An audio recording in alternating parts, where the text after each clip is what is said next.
Bueno, antes que todo, muy buenas tardes. Muchísimas gracias por permitirme estar aquí. Eh, Muchas gracias al comité organizador, a todos los que han hecho presente, eh, han hecho la posibilidad de que pueda estar esta tarde con ustedes para dialogar y conversar en estos minutos que tenemos acerca de un tema bastante importante, bastante que tiene bastante arraigo, si valga las palabras, en estos días, ¿no? Lo que es hablar sobre cinemática del trauma y asociarlo a la toma de decisiones, ¿no? La siguiente, por favor. Vamos a empezar esta exposición, vamos a hacerlo de manera puntual y rápida sobre las cosas importantes que tenemos que conocer sobre lo que es la cinemática asociada al trauma y qué es lo que nosotros debemos pensar o actuar o qué decisiones debemos tomar respecto a los diversos eventos y situaciones que nos presenta esta, estos aspectos relacionados con el trauma, ¿no? En esta diapositiva mencionamos que el trauma actualmente pues es una de las primeras causas de muerte en personas menores de 40 años, ¿no? Son personas realmente jóvenes las que mueren mayoritariamente por trauma. En el área urbana se ha visto que 2 a 3 muertes son provocadas por accidentes de tránsito. El trauma actualmente se ha convertido en un problema mundial, el cual está presentando un ascenso en estadísticas y ocurrencias mundiales, y actualmente al trauma se lo considera ya desde hace mucho tiempo atrás como un problema de salud pública, no solo a nivel de Perú, sino a nivel mundial. La siguiente, por favor. Dentro de lo que es trauma, hablando de los pacientes politraumatizados, nos referimos a aquellos que sufren caídas, accidentes de tránsito, aquellos que mueren, por ejemplo, en un conflicto, en una guerra, lo que último ha habido en Irak, perdón, en Irán, en Israel, la guerra que hay en Ucrania, Rusia. Todos esos pacientes que son susceptibles a resultar politraumatizados o que son afectados por un trauma, van a tener 3 aspectos inmediatos o 3 momentos inmediatos dentro de la evolución del paciente politraumatizado. El primer momento es aquellos pacientes que mueren de manera inmediata por lesiones que son incompatibles con la vida. Por ejemplo, una lesión incompatible con la vida, un trauma craneal con exposición de masa encefálica, ¿no? O una ruptura de un vaso importante, por ejemplo, la aorta, ¿no? Esos pacientes, en cuestión de los próximos segundos ha sucedido el trauma, van a fallecer por la gravedad de las lesiones que ellos tienen. El otro punto dentro de los tiempos de evolución del trauma es la muerte intermedia, que se refiere a evolución de lesiones provocadas inicialmente, pero que el fallecimiento de estos pacientes se va a realizar o se va a suceder en los próximos minutos y horas.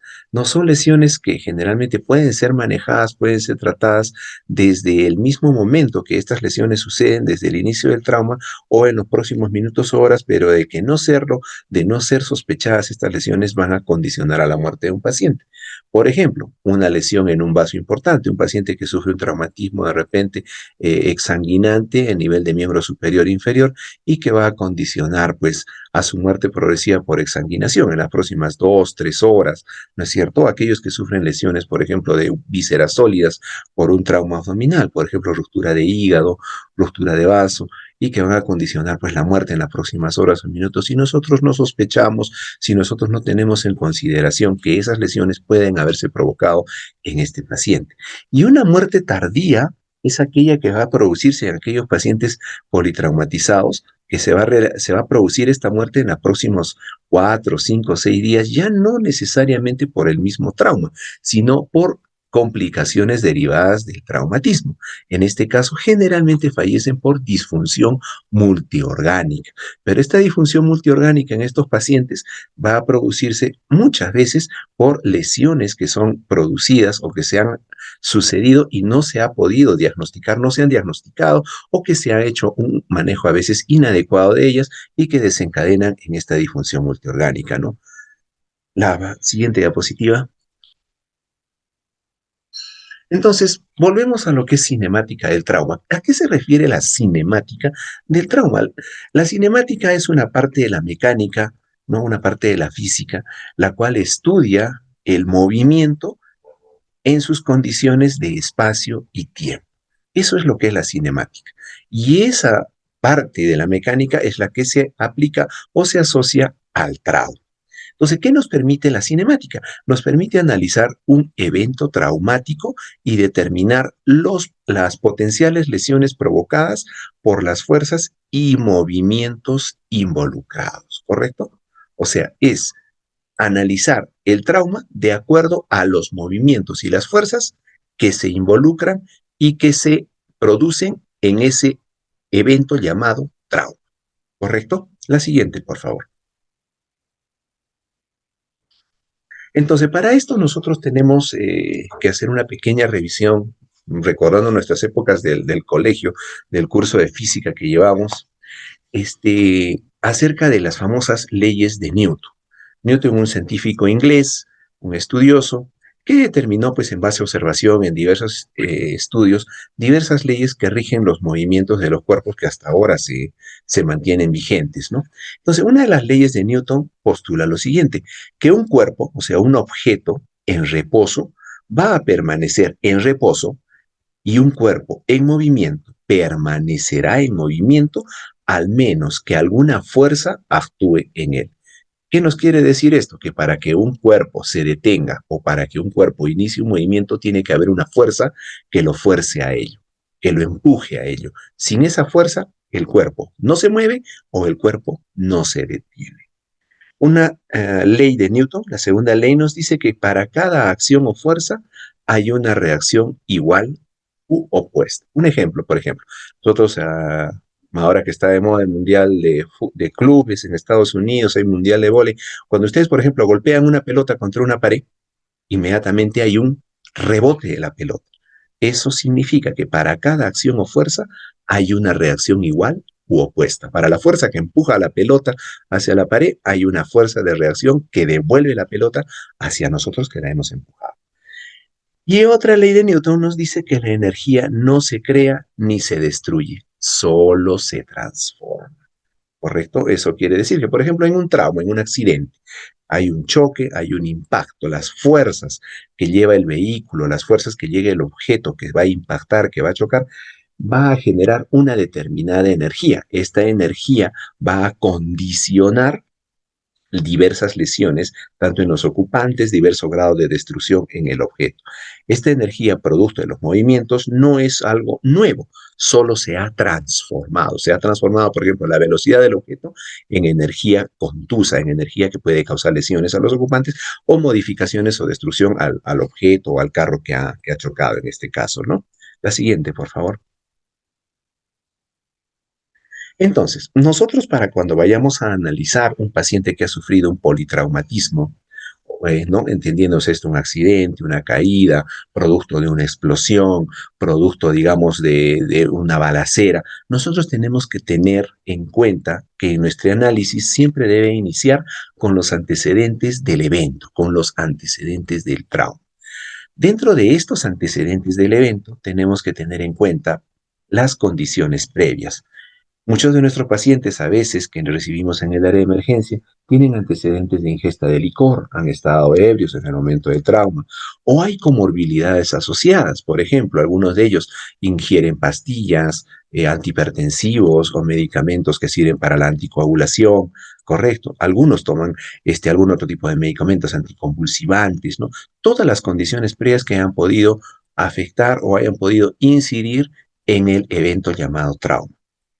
Tenemos que tener en cuenta el incidente traumático, el intercambio de energía. No es lo mismo, por ejemplo, que dos vehículos choquen a 30 o a 20 kilómetros por hora que lo hagan a 100 o a 120 kilómetros por hora, ¿correcto? Son intensidades, energías totalmente diferentes, ¿correcto? Tenemos que tener en cuenta la intensidad de la misma. No es lo mismo que se choque un vehículo a 20 kilómetros por hora a un peatón que lo haga un vehículo a 70 kilómetros por hora contra un peatón. ¿Correcto? La intensidad del impacto va a ser totalmente diferente y esa intensidad, ese intercambio de energía va a tener efectos en el paciente. ¿Correcto? La siguiente, por favor. Volvemos a la cinemática entonces del trauma. Dentro de lo que es cinemática del trauma, nosotros que tenemos que analizar y tenemos que tener en cuenta siempre cuando hagamos una aproximación a un paciente politraumatizado, el mecanismo de producción del trauma. ¿Correcto? Un impacto de un objeto sobre otro, dependiendo del tamaño del objeto, de la velocidad del mismo, va a producir diversos efectos dentro del objeto que recibe el impacto, ¿correcto? Va a producir efectos de cavitación, sobrepresión, compresión y desgarro, ¿correcto? Estas cuatro cositas van a causar trauma en el objeto o en el paciente o en la persona que recibe el impacto. La siguiente. Entonces, el primer evento, el evento de cavitación, se refiere al desplazamiento de las partículas fuera del lugar del impacto. Esto va a conllevar a la formación de una cavidad, la cual puede ser temporal o permanente, ¿no? ¿Cómo entendemos nosotros este efecto de cavitación? Les pongo un ejemplo. Cuando ustedes, por ejemplo, le dan un golpe o le dan un puñete un puñetazo a una almohada o a uno de los cojines del mueble, ¿correcto? Ustedes han visto que en el momento de golpear, el puño ingresa al, a la almohada o al cojín del mueble y le causa una depresión, ¿correcto? Esa depresión que se genera en esta almohada o el cojín del mueble es la llamada cavidad, ¿correcto? Esa cavidad, en el caso del cojín o de la almohada, va a ser temporal. ¿Por qué? Porque cuando ustedes retiren el puño de la almohada o del cojín, la cavidad va a desaparecer. Y va a verse el mueble o el cojín o el almohada como si ustedes no le hubieran hecho nada. Entonces, esa cavidad se llama temporal. Pero, ¿qué sucede, por ejemplo, cuando el paciente, digamos, ha recibido un balazo? El balazo, la bala, ingresa al cuerpo, destruye tejidos y causa una cavidad permanente, ¿correcto? Entonces, esa cavitación que nosotros vemos y que es causal de trauma va a depender mucho del factor elasticidad.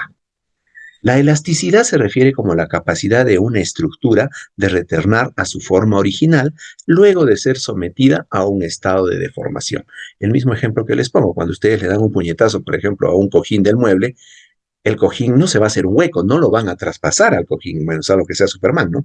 Entonces no lo van a traspasar al cojín. Cuando ustedes retiren el puño de ese cojín de mueble, el cojín va a intentar o va a retornar nuevamente a su forma original y se va a ver como si nada hubiera pasado. Eso es la elasticidad. ¿Qué sucede, por ejemplo, con el cuerpo humano en referente a la elasticidad? Los tejidos humanos tienen diferentes grados de elasticidad. Los más elásticos van a ser los músculos, los menos elásticos van a ser los huesos. Cuando hay un impacto sobre un músculo, el músculo por su elasticidad se deforma, absorbe la energía y tiende a regresar nuevamente a su forma natural. El hueso, en cambio, no, su elasticidad es limitada. Y es por eso que cuando recibe un impacto el hueso se fractura, se rompe, se esquirla y no recupera su forma original. Una etapa o una fase intermedia entre la elasticidad en los tejidos humanos son los órganos sólidos, por ejemplo el riñón, por ejemplo el hígado, por ejemplo el vaso. Cuando ellos reciben un impacto, su elasticidad limitada no les permite absorber toda la energía. Es por eso que terminan rompiéndose, terminan esfacelándose cuando el paciente cuando no sugiere o sufre un trauma en estos órganos. La siguiente, por favor. Otro de los factores que están involucrados en lo que es trauma es la sobrepresión. ¿Qué significa la sobrepresión? Cuando una cavidad es comprimida de manera más rápida que el tejido que la rodea, las paredes de la cavidad estallan. Acá les pongo un ejemplo. Un globo, por ejemplo. Cuando nosotros inflamos un globito, pero cuando al globo lo apretamos fuertemente, ya, la zona donde nosotros ejercemos presión es la zona más propensa a romperse, ¿correcto? A eso se refiere la sobrepresión. Cuando una cavidad, digamos una cavidad torácica, una cavidad abdominal, recibe un impacto de un objeto en movimiento, esas paredes de la cavidad se van a romper, van a sufrir una rotura, una falta de continuidad, ¿correcto? Y eso va a generar trauma. Otro de los aspectos relacionados en trauma se refiere a los desgarros. Cuando una parte del cuerpo o de un órgano continúa moviéndose luego de que la estructura a la cual está unida o con la cual está sujeta se ha detenido, se va a producir un desgarro. ¿Qué significa esto? Por ejemplo, de los desgarros, y esto es muy importante cuando nosotros vemos cinemática de trauma y tratamos de imaginarnos qué es lo que sucedió o qué se rompió en ese paciente cuando sufre un traumatismo. El hígado, por ejemplo. El hígado o el riñón. Cuando se sufre un traumatismo automovilístico, el auto choca contra algo y se detiene bruscamente, las estructuras internas del cuerpo, en este caso corazón, hígado, riñones o vaso, siguen moviéndose. ¿Recuerdan las leyes de Newton que vimos en la diapositiva anterior, no es cierto? Correcto. Todo cuerpo sigue en movimiento hasta que haya una fuerza que lo detenga. Cuando el auto se detiene por el impacto, las vísceras de la persona o del chofer, del ser humano que está dentro del vehículo, siguen en movimiento a la misma velocidad del vehículo, lo cual hace que al detenerse bruscamente, esas vísceras tiendan a desgarrarse de sus puntos de inserción anatómica en el cuerpo. Es por eso que cuando nosotros a veces analizamos pacientes que han sufrido un traumatismo, vemos desprendimientos de riñón, rotura de los pedículos de vascularización del vaso o del hígado, sangrados importantes. ¿Por qué? Porque se detuvo el vehículo, se detuvo el cuerpo, pero los órganos que están dentro de nuestro paciente siguen en movimiento, se desgarran y se rompen los pedículos de inserción, y eso es lo que tenemos dentro de la definición de desgarro y como una parte de trauma, ¿no? De causal de trauma. La siguiente, por favor. Otro de los factores que producen o que son capaces de producir lesiones dentro del paciente politrauma se refiere a la compresión. Es, por ejemplo, acá como le ponemos, ¿no? Es lo similar a colocar un órgano sobre una mesa y golpearla con un martillo. Un ejemplo, por ejemplo, aparte de ello, que sucede también en lo que es trauma, es, por ejemplo, el cerebro. Cuando ustedes tienen un paciente que ha sufrido un accidente de tránsito, el cerebro continúa en movimiento y se estrella contra las partes óseas internas del cráneo. ¿Correcto?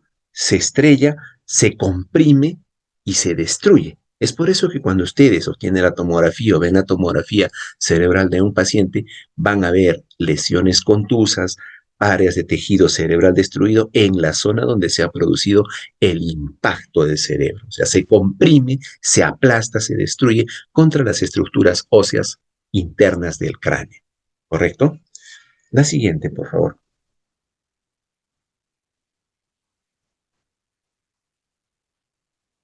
Entonces, dentro de lo que es cinemática del trauma, nosotros tenemos diversas fases de impacto o colisiones en todos los pacientes que suceden o son susceptibles de, o que han sufrido un trauma, un politrauma, ¿correcto?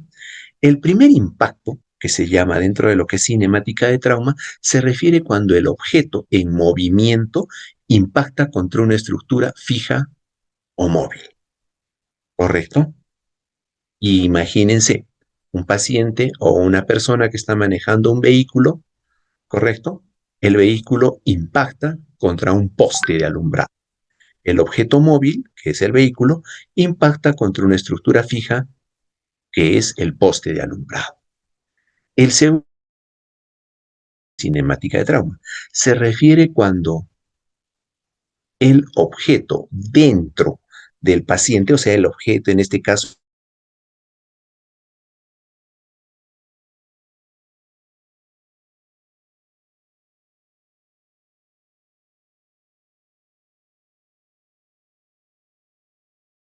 el vehículo contra las estructuras que están en el, a la anterior, por favor. La anterior, la anterior, la anterior. ¿Me escuchan? Sí. Entonces, nos referimos al segundo Sí, impacto. doctor. El primer impacto se refiere, ok. El primer impacto se refiere cuando el vehículo ha impactado, en este caso, les ponemos el ejemplo, contra un poste de alumbrado. El segundo impacto, cuando el chofer o la persona que está dentro del vehículo impacta contra las estructuras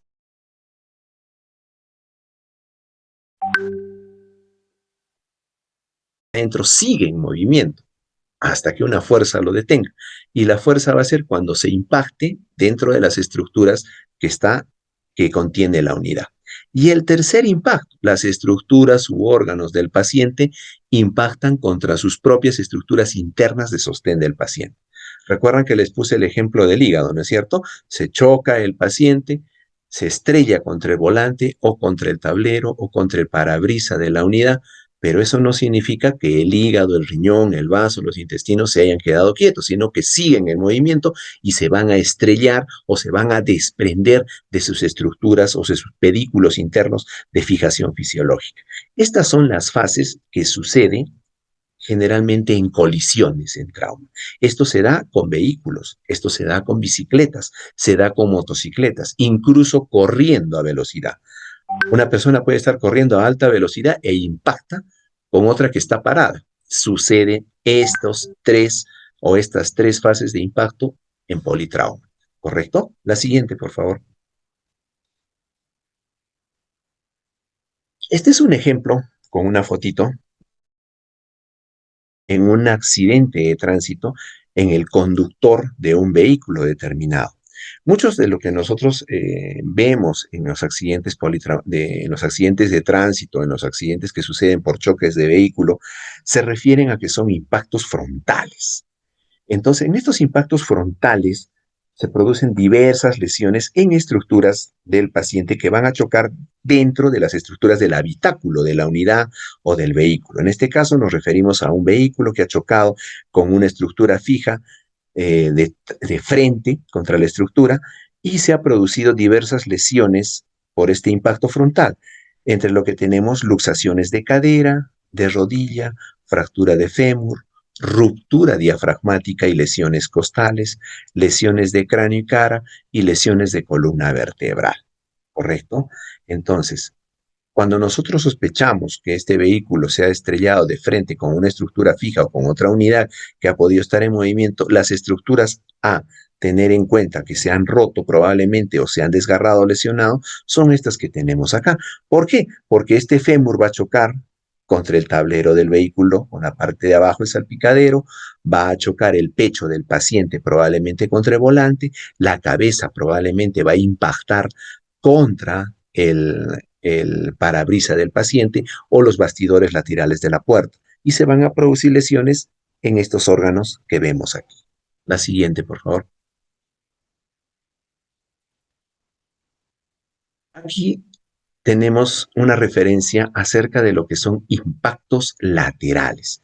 En los impactos laterales pueden provocarse por impactos en angulación o rotación de la columna cervical. Estos impactos laterales se refieren, por ejemplo, a choques de vehículos o impactos de vehículos en las puertas laterales de una unidad o de un auto, de un bus o de una combi, ¿no? O de una sub. Generalmente lo que se produce se angula la columna, rota la columna cervical, se pueden producir lesiones en el cráneo por bamboleo o compresión de estructuras. Generalmente por cinemática de trauma, los pacientes que sufren impactos en el lado izquierdo en forma lateral van a tener lesión de vaso. Los pacientes que sufren impactos en el lado derecho, ¿ya? O por el lado derecho de un vehículo, de una unidad, van a tener ruptura o lesiones de vaso. En ambos lados van a verse lesiones de columna. Puede haberse fracturas, puede haberse luxaciones, puede haberse lesiones de cráneo, generalmente producidas en la tabla lateral, en la zona temporal o parietal del cráneo, por golpe contra los bastidores de la puerta. ¿Correcto? La siguiente, por favor. Esto es lo que estamos viendo aquí, parte de un impacto posterior. de un vehículo. En lo que es cinemática se menciona que los impactos laterales y los impactos frontales son generalmente más predecibles en cuanto a la lesión que se va a tener. ¿Por qué? Porque los vehículos vienen generalmente con protección de bolsas de aire o cinturones de seguridad que limitan el impacto frontal y limitan el impacto lateral.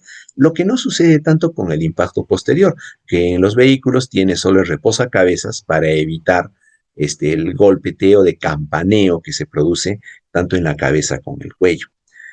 En sí, estos golpes de lesiones posteriores puede provocar impactos en tórax, porque el paciente puede salir expelido contra el volante, puede producir lesiones también en rodillas o en fémur si sale expelido y se golpea contra el salpicadero, ¿no? Que está debajo del volante, puede producir lesiones. A ver, ¿qué pasó? Se salió, creo. ¿Me escuchan? Hola,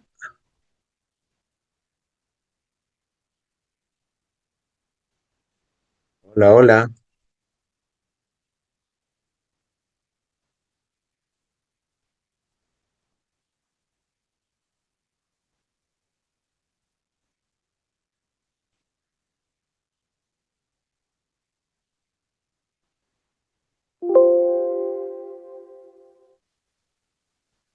Doctor, sí lo escuchamos. Sí, pero no veo. A ver, a ver. Ahora sí, ya volvimos.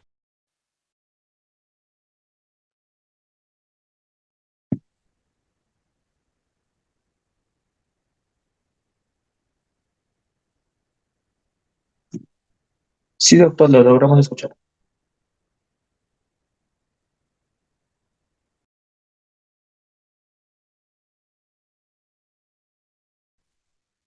¿Ahora me escuchan? ¿Aló? Hola, hola. Sí, Ahora doctor, sí, lo doctor. escuchamos. Sí, doctor. Sí, sí, que nos fue, salimos de la señal un poquito. Ya. Estábamos hablando de las lesiones posteriores, ¿correcto? Entonces, en esta diapositiva estábamos viendo acá unas imágenes de un paciente que ha sufrido una lesión, un impacto posterior, ¿correcto? Entonces, en estas lesiones estamos viendo que se producen lesiones de columna por latigazo. O sea, el impacto que sucede en la cabeza es un impacto hacia adelante y de regreso hacia atrás, que mucho tiene que jugar en estas lesiones o juega este reposacabezas, ¿correcto? En algunos pacientes lo tienen a veces o en algunos carros lo tienen a veces muy pegado o mal colocado y no soporta o no sirve de apoyo en el retroceso de la cabeza para impactar aquí. La finalidad de este reposacabezas es que la cabeza en el momento de que regrese de ese efecto campaneo que tiene, pueda soportarla y no haga un efecto de bamboleo y campaneo que nos lleve después a luxaciones o disrupción de la columna cervical, ¿no? Con lesiones en la médula espinal. Entonces, este tipo de campaneo nos puede dar luxaciones en la columna cervical, nos puede dar lesiones craneales, porque en el momento que este campaneo, si es muy intenso, el impacto posterior es muy intenso, puede impactar inclusive la cabeza, sea contra el volante o contra el parabrisas. Y puede darse también lesiones de grandes vasos. En este efecto campaneo o de rotación que se produce en la cabeza y cuello, puede producirse desgarros de las arterias carótidas. O sea, no llegan a romperse, pero sí pueden romperse la íntima de las arterias carótidas o de las arterias vertebrales que suceden por estos orificios que ascienden hacia la parte posterior del cerebro y se produce desgarro de la íntima y en los días posteriores se va a ver trombosis de estas arterias y lo que nosotros vamos a tener va a ser accidentes cerebrovasculares isquémicos en el cuarto, quinto, sexto día en la evolución de nuestro paciente politraumatizado.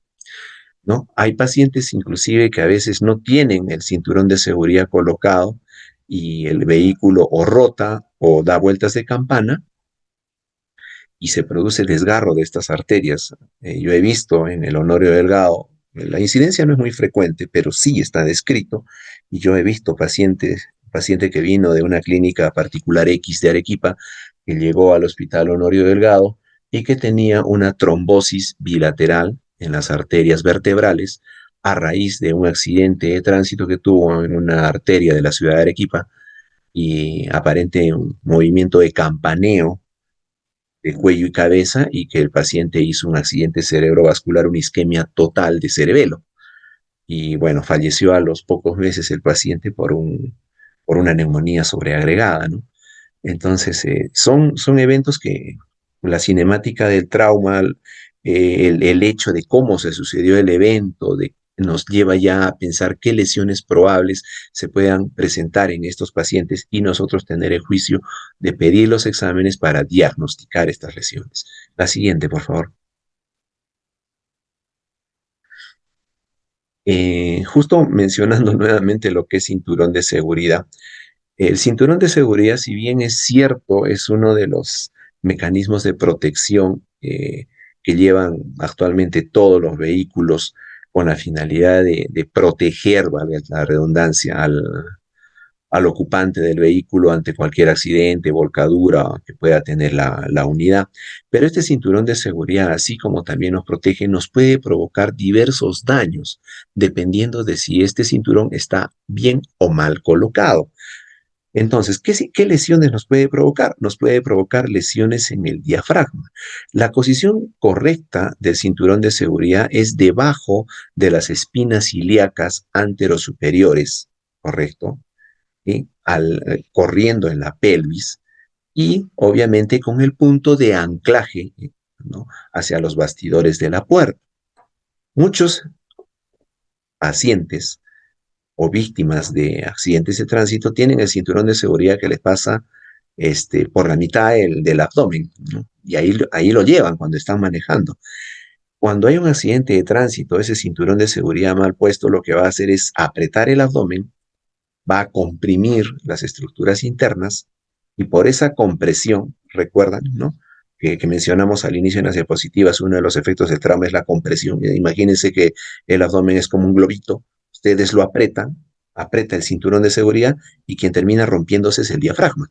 Se desgarra y se producen hernias diafragmáticas. La más frecuente es en el lado izquierdo. Se rompe, se desgarra el diafragma y produce una hernia. Esta hernia del lado izquierdo que les menciono que es la más frecuente es porque en el lado derecho lo protege el vaso, perdón, el hígado. El hígado protege toda la cúpula diafragmática y es más fácil que en el lado izquierdo el hígado, el vaso que es más pequeñito permite la ruptura del diafragma y se produce ahí una hernia. Puede producirse lesiones en cuello y columna si nosotros no nos ponemos bien el cinturón de seguridad. Por ejemplo, si nosotros jalamos el cinturón de seguridad y ese cinturón está tocando nuestro cuello, en algún momento si hay un accidente de tránsito, la presión que va a ejercer ese cinturón de seguridad en el cuello y la columna lo va a provocar una rotura de la íntima de la carótida y a los 4 o 5 días vamos a tener una trombosis de la carótida y un probable accidente cerebrovascular isquémico. Lesiones en órganos abdominales. Como dijimos, la posición correcta para llevar un cinturón de seguridad es debajo de las espinas ilíacas anterosuperiores. Pero ¿qué sucede si yo lo llevo a la mitad del abdomen? Al momento de sufrir un trauma, el cinturón de seguridad va a apretar, va a comprimir las vísceras abdominales y es capaz de producir lesiones en intestinos, en páncreas, porque aprieta esas vísceras contra la columna vertebral. ¿Correcto? Y va a producir que esas vísceras se dañen, se lesionen en esta situación de trauma. La siguiente, por favor. Entonces, aquí vemos una diapositiva que nos menciona acerca de lo que son lesiones por atropello. Lesiones por atropello en los pacientes politrauma tenemos que considerar muchas cosas, tanto del paciente como del vehículo. No es igual que, por ejemplo, me atropelle una bicicleta, que me atropelle una moto, que me atropelle una 4x4 o que me atropelle un camión. ¿Correcto? Entonces, hay factores tanto del objeto que impacta como del paciente. El impacto, por ejemplo, con un vehículo, un automóvil, generalmente en un paciente adulto, lo que le va a producir son lesiones o fracturas en la tibia peroné, lesiones en rodillas, ¿correcto? Va a producir después lesiones en cabeza porque ese paciente se va a golpear contra el capot del vehículo, puede producir lesiones en cuello, en tórax y después salir expelido del capó del vehículo y se va a golpear contra la acera. Se va a golpear el hombro, se puede golpear la cabeza, puede lesionarse el tórax, ¿no? Dependiendo de la estructura corporal que golpee primero contra la pista o contra la acera donde sale expelido este paciente. Entonces, dentro de lo que son lesiones por atropello relacionado ya a la cinemática del trauma, tenemos que considerar el tamaño del paciente, su peso, altura y tamaño del vehículo o móvil que impacta y la velocidad del impacto. Como les mencioné al inicio de esta presentación, no es lo mismo que se choque un vehículo a 20 kilómetros por hora con un peatón que lo haga a 60 o 70 kilómetros por hora. Dentro de lo que es ATLS, por ejemplo, más de 30 kilómetros 40 kilómetros por hora, ya se producen lesiones muy severas que pueden llevar a la muerte de nuestro paciente. Dentro de lo que es, por ejemplo, el tamaño del paciente. Si un paciente es un adulto, ¿correcto? Sí, pues las lesiones que va a sufrir van a ser a nivel de tibia, peroné, rodillas. Pero si un paciente es un niño, probablemente la lesión que vaya a sufrir va a ser en tórax, va a ser en cráneo, va a ser en cintura escapular. ¿Por qué? Por el tamaño del paciente. ¿Correcto? Entonces, y ese niño cuando sufre el impacto o el atropello por un vehículo, probablemente va a tener dos caminos. Uno, que se estrelle contra el capó del vehículo y salga expelido hacia la pista, o que probablemente quede debajo del vehículo y sea arrollado o esté aplastado por las llantas o el mismo peso del vehículo, teniendo en cuenta el tamaño del niño cuando es impactado por una unidad. La siguiente, por favor.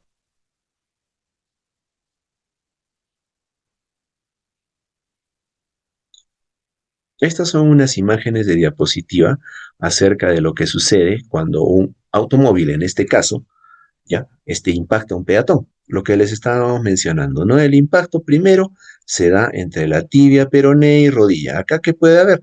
Fracturas, puede haber luxaciones, puede haber ruptura de ligamentos, ¿no? El segundo impacto, el peatón sale expelido sobre el capó del vehículo, golpea o el capó, o depende de la velocidad del vehículo, puede golpear el parabrisas.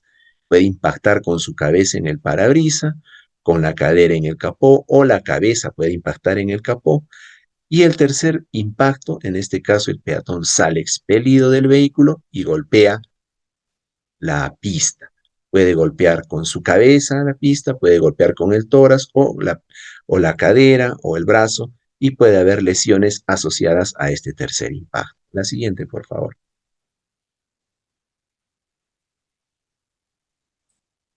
Esto es lo que estábamos mencionando acerca de cuando un niño es golpeado, por ejemplo, en este caso por una camioneta, ¿no? La camioneta tiene un centro de gravedad alto, ¿correcto? Y puede golpear al niño no solo ya en la tibia peroné, lo puede hacer en el tórax, lo puede hacer en el abdomen, o sea, en estructuras más altas que lo que haría a un paciente adulto. ¿Por qué? Porque el niño es más pequeño, porque la camioneta es más alta, su centro de gravedad es más arriba. Va a impactar acá, va a lesionar en abdomen, va a lesionar en tórax, en pelvis, y acá lo que les mencionaba hace segundos atrás, dos opciones. O el niño golpea con su cabeza el capot de la camioneta y sale expelido hacia la pista, o por el tamaño del niño y la altura del vehículo que impacta, puede quedar debajo de la unidad y ser arrollado por las llantas o ser aplastado por la unidad. ¿Correcto? La siguiente, por favor.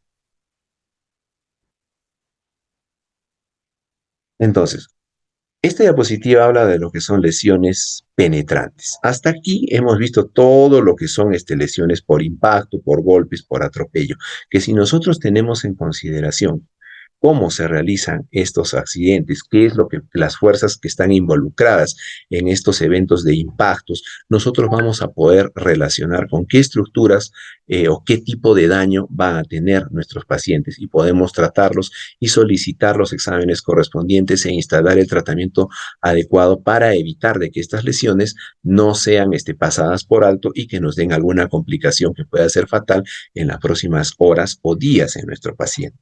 ¿Correcto? Entonces, ahora, bueno, que la violencia está bastante arraigada y en ascenso en nuestro país y en nuestra ciudad, vemos a cada rato o con bastante frecuencia lo que son lesiones penetrantes, sea por impacto de arma blanca o sea por impacto en este caso, de proyectil de arma de fuego. Entonces, ¿qué es lo que sucede con una lesión penetrante? El impacto del objeto o el objeto va a aplastar, va a rechazar y va a desplazar el tejido durante su trayectoria. En este daño, ¿qué juega o qué factores entran a jugar?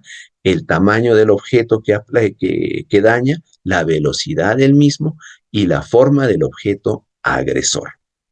¿Correcto? Todo ello está en relación con la energía que tiene el objeto agresor. Dentro de lo que es la energía del objeto agresor, hay dos o tres puntos a tomar en cuenta. Objetos de baja energía, que son relacionados más que todo con los objetos punzopenetrantes o cortantes, que son navajas, cuchillos. Objetos de energía media, aquellos que producen las balas de los revólveres o pistolas, y objetos de alta energía, que se producen aquellas que son producidos, por ejemplo, por balas de rifles de guerra, de cacería. Tienen alta velocidad, tienen un efecto rotativo del, del proyectil y muchos de ellos tienen un diseño que está hecho con la finalidad de causar el mayor daño posible en el momento del impacto. ¿Correcto? La siguiente, por favor.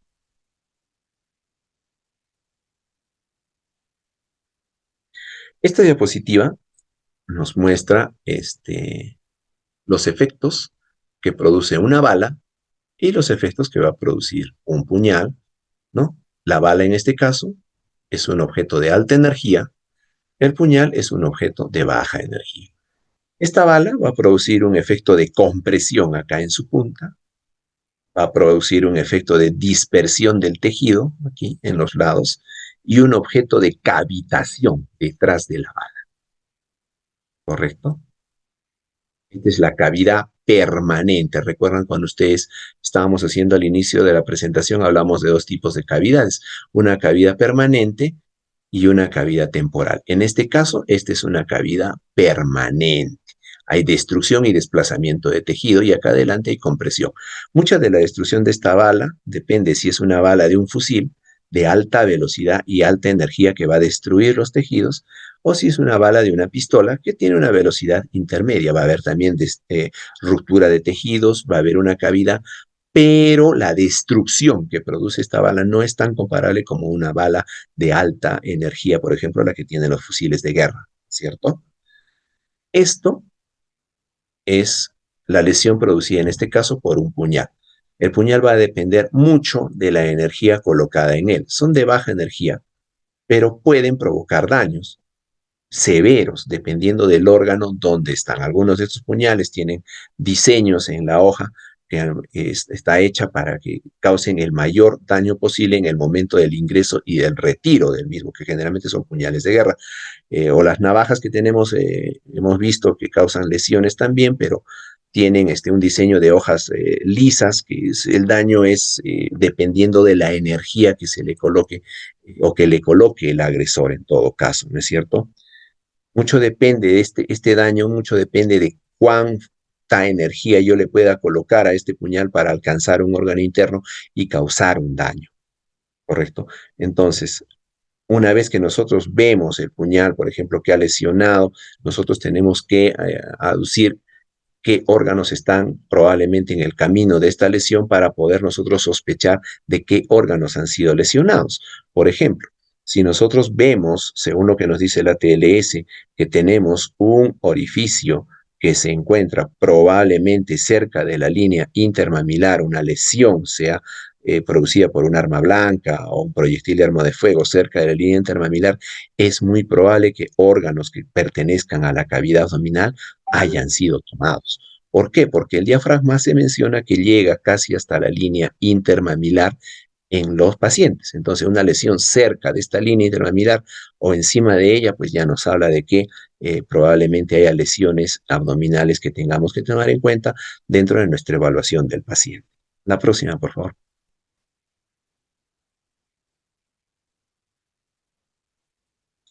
Entonces, esta diapositiva nos da alguna referencia, una referencia respecto a lo que son caídas de altura, ¿no?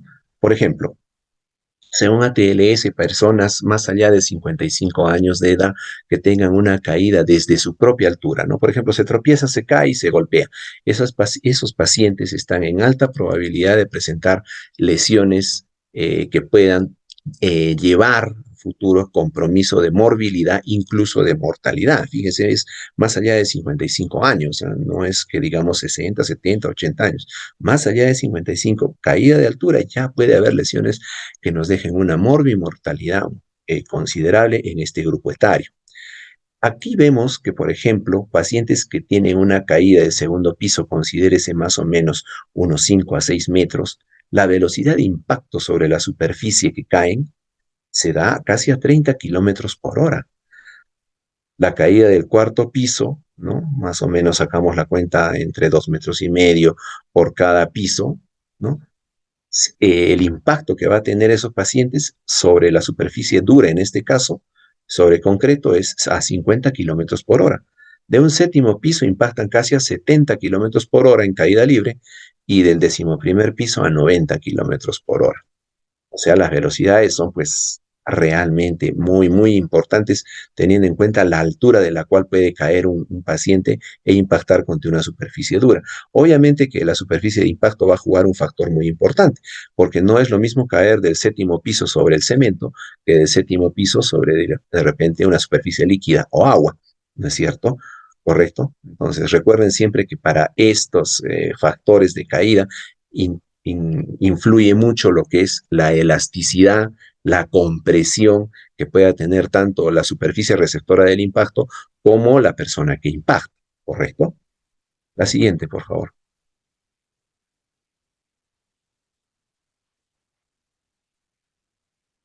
Entonces, nosotros, con todo lo que hemos visto, nosotros tenemos que tener un índice de sospecha como un pilar fundamental para encontrar lesiones o manejarlas. Muchos de nuestros pacientes que son a veces atendidos en el prehospitalario o llegan al hospital, no le damos a veces un correcto lugar a lo que es la cinemática.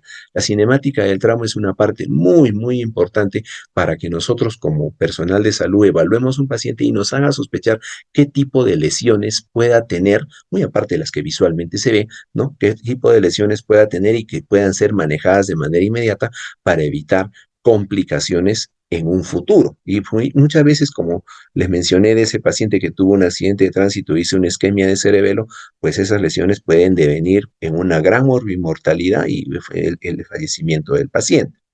Entonces, cuando nosotros recibimos a un paciente en el área de emergencia, las lesiones obvias, vamos a tratarlas. Vamos a ponerle de repente un torniquete, vamos a ponerle de repente una vía, vamos a pedir una tomografía, lo van a operar.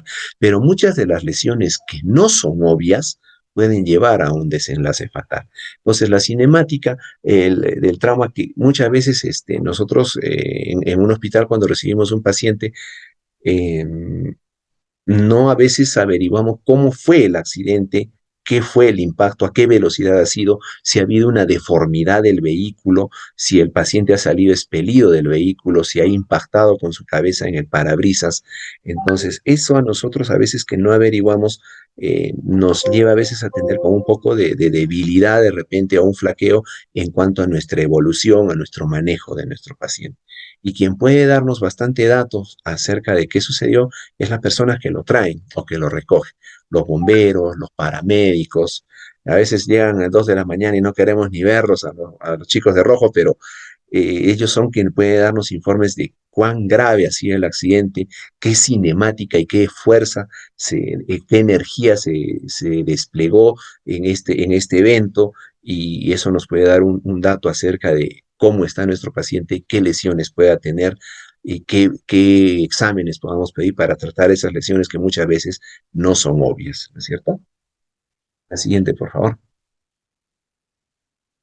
Bueno, muchas gracias. Creo, no sé si debe haber alguna pregunta al respecto, alguna inquietud, de repente podemos solucionarla, podemos darle orientación acerca al respecto, alguna duda.